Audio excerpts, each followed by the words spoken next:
करवा ले कामन दुल्हा खड़ा जी। हाथ में सिंदूरवा ले कामन दुल्हा खड़ा जी। मांगिया उघार धाना सिंदूर करवे दान जी। मांगिया उघार धाना सिंदूर करवे दान जी। पहिले ही चुटकी स्वामी गौरा पाहे नैया जी।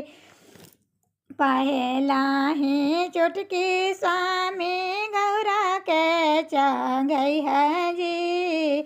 दूसरे ही चुटकी स्वामी मंगिया सजई है जी। दूसरे ही चुटकी स्वामी मंगिया सजई है जी। मंगिया सजाई दुल्हा बोली जी। मंगिया सजाई दुल्हा बोली जी। माड़ावा में बेटी रोवे गंगा बही जाई जी। माड़ावा में बेटी रोवे गंगा बही जाई जी। आजो से हवधान ससुरा तोहरे जी। आजो से हवधान ससुरा तोहरे जी। 4 दिन हवधान माई के तोहरे जी। 4 दिन हवधान माई के तोहरे जी। हमरो के मानन में तोहरो सामान जी। हमरो के मान स्वामी तोहरे सामान जी।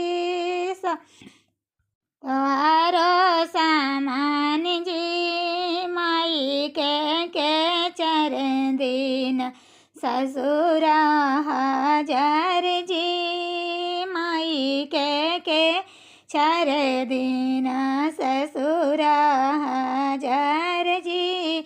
मंगिया सजाई स्वामी गिया सजाई स्वामी सिंधरा पकड़वे जी। मंगिया सजाई स्वामी सिंधरा पकड़वे जी। जिंदगी बीतैहा संगे फिर पहे नहीं जी। जिंदगी बीतैहा संगे फिर पहे नहीं जी। माड़ावा ने पापा रोवत धाती भीजी जाई जी। कोहबर ने मम्मी रोती आचर भीजी जाई जी। कोहबर ने मम्मी रोवे आचर भीजी जाई जी। दुआरे तर भैया रोवते हृदय के फारे जी। सब दिन के रहल बहिनी हो गेलै बिरान जी। संगे संगे खेलल बहिनी हो गेलै बिरान जी।